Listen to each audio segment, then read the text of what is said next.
welcome back to my channel, or welcome to my channel. It's a horse thing. If you're new here, hi, I'm Kara. If you're back, so glad to see you again. So some of you guys may remember the first Breyer traditional I ever customized for myself. He is still sitting on my shelf upstairs. No, he doesn't have a name. If anybody has a name suggestion, feel free to leave it in the comments below. However, I really fell in love with Breyer traditionals after I painted him. He was painted with acrylics and pastels the old way I used to do customs. So I kind of went on this hunt all over eBay and Mercari to try and find as many cheap Breyer traditionals as I could.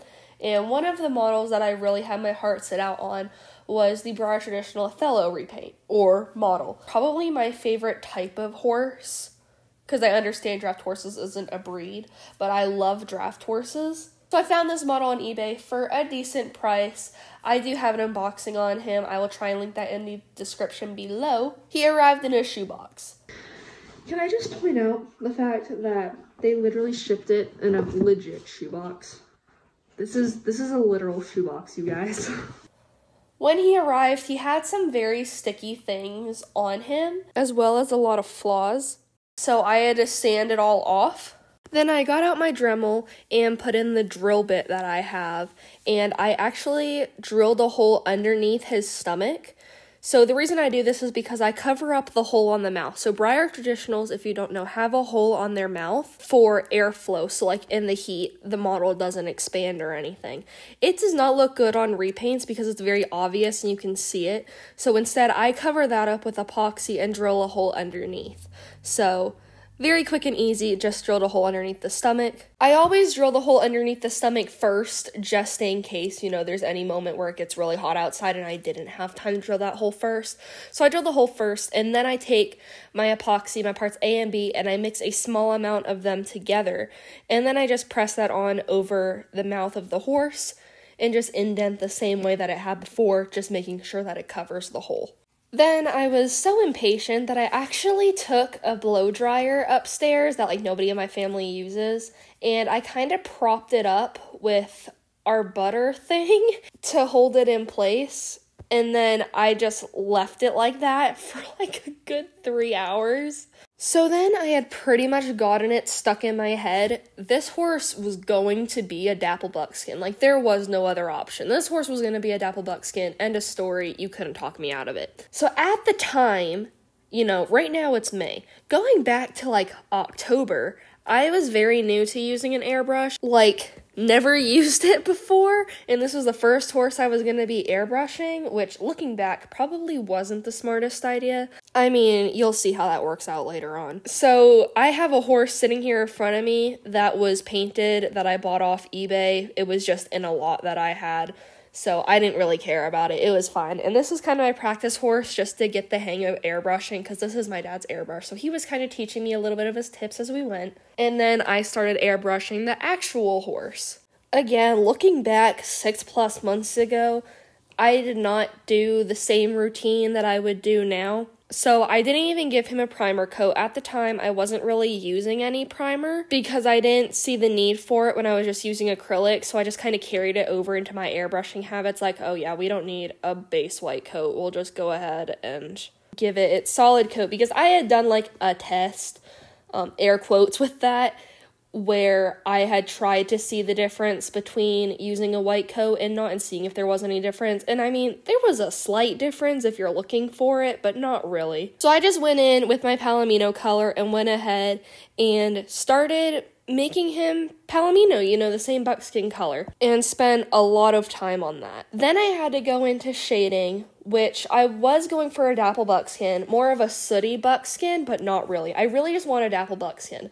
So the shading should have been a brown, and I enjoy shading. Of course, this was my first time shading a horse, so I was going very, very slow. It took me a very long while just to figure out exactly how much pressure to apply and how much airflow to be able to cover the areas that needed to be covered. But by the time I finished shading, I looked at him and I was like, this color palette is all wrong. He's so gray.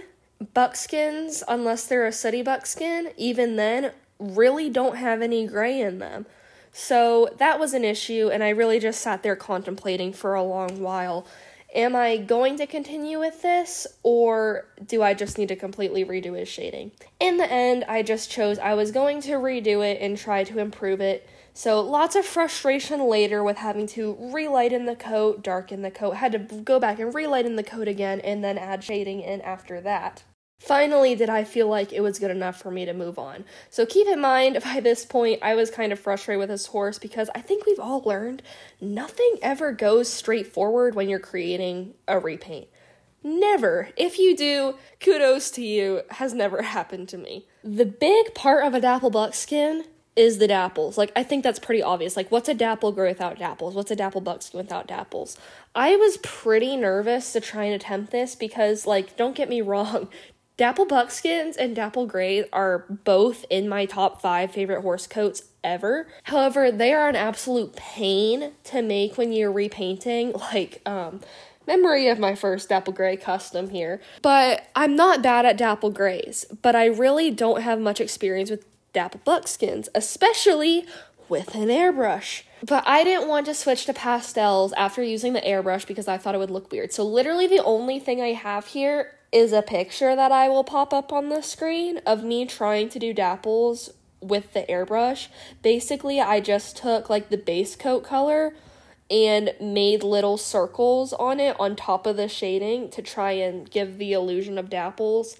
Absolutely hated it. It looked so bad to me, like, I didn't even know what to do with my life at that point. So then we went through the whole thing of, I hate this horse, I never want to do this hobby again, I just want to throw it away, I don't want to look at it, I'm just going to shove it in the corner and pretend it doesn't exist. So pretty much, like, 4 months go by, and I looked at this horse and I said, I love this model so much, I don't want to stop working on him just because I got frustrated. Like, dapple buckskin wasn't the choice, obviously. I have more experience with airbrushing now because it's been a few months. Let's try a different coat color. So I talked to you guys, and I also talked to some close friends of mine and my family, and we decided going with a dark bay color would be actually super pretty. So with that, I actually did sand him down a ton just because he had gotten little dust all over him when I was airbrushing him, his base coat, simply because the airbrush had been like packed away for so long and using it for the first time, got dust everywhere. I don't have that problem anymore, but at the time it was really, really bad. So I sanded it all off, and then I gave him the base color. I gave him a primer coat with the airbrush, because I figured if I want it to be smooth, we're just going to airbrush the coat. That way it's smooth, you know, like, duh, makes sense. Then I went in with a very orangey color. So I actually did something you're not supposed to do, and I don't really recommend it. I took orange acrylics, like, it wasn't airbrush paint, it was acrylics, and watered it down and then put it into the airbrush. Absolute pain to clean, but hey, it gave me the color I wanted. So I pretty much gave him an orangey brown base coat and then went in with dark browns and blacks and worked my way up from there and just had some fun airbrushing and relaxing and just being like, look, this is going to be okay. He's still going to be really nice. You love airbrushing. Just enjoy the process. Now, I will admit, I kind of didn't film as much starting from here simply because I wanted to enjoy making this horse. I had already gone through very frustrating times, clearly, with the fact that this horse was not turning out the way I had wanted it to, and the fact that I had to completely start over. So I wasn't super worried about filming. Yes, I did film for you guys, but it wasn't as much as I usually would. So after that, I went in and I did markings. If y'all have been on my channel long enough, y'all know I love Tobianos. They are my favorite markings ever. Tobianos and Overos, of course. And I found some really nice Tobiano markings on Pinterest and just kind of did that. My favorite part of making a horse always is mapping out the markings, not the layers. Mapping the markings is so much fun. I actually just mapped markings on a horse this morning. So I really just spent a whole bunch of time doing that and enjoying that process. It's very relaxing for me. I very much enjoy mapping markings. Over the course, like the next month, I went ahead and just gave him a whole bunch of layers. I wanted to make sure that he was super opaque. I also want to mention I did switch to a different marking paint. It is called Jo Sandra White Acrylic. I think it's titanium white, actually. It is the best. I will go through a little bit more detail on it in my next repaint video, which will be a very big project that I've been working on, just because I'll have more footage to be able to explain it better. But overall, definitely recommend. It's not super pricey. It's like $10 to $15 or something for a tube. It's not bad. If you're used to really cheap acrylics, yeah, it's a little bit more money, but it's definitely worth it if you're looking to like really bring your repaints to the next level. Really amazing. So I did all that. I also spent a lot more time on herring details, so I actually used the fan brush and created herring around his markings, which I also got a little frustrated with, but it actually turned out pretty well. By the end of the markings, I was a little annoyed because if you look near his shoulder, it became very much like a semicircle, which is not what I had originally planned, but it didn't look that bad. I just wish it wasn't so circular and it had a little bit more jagged points. And I am going to preach this. I believe, yes, you can really get places with cheap materials. However, there comes a certain point where the only way it can get better is by getting more expensive materials. And expensive doesn't always mean better. It doesn't. When it comes to paint, usually that's the case. Also, always do your research when you're looking to buy new paint. I watched so many videos on white marking paint before I did this on him. So if you have found a good technique with cheap white acrylic and you're happy with it, go with that. But if you're looking for something a little bit better, a little bit more opaque, it dries very smooth and it's very nice, I definitely recommend Jo Sandra. And I will try and link it in the description below. I bought it off of Amazon.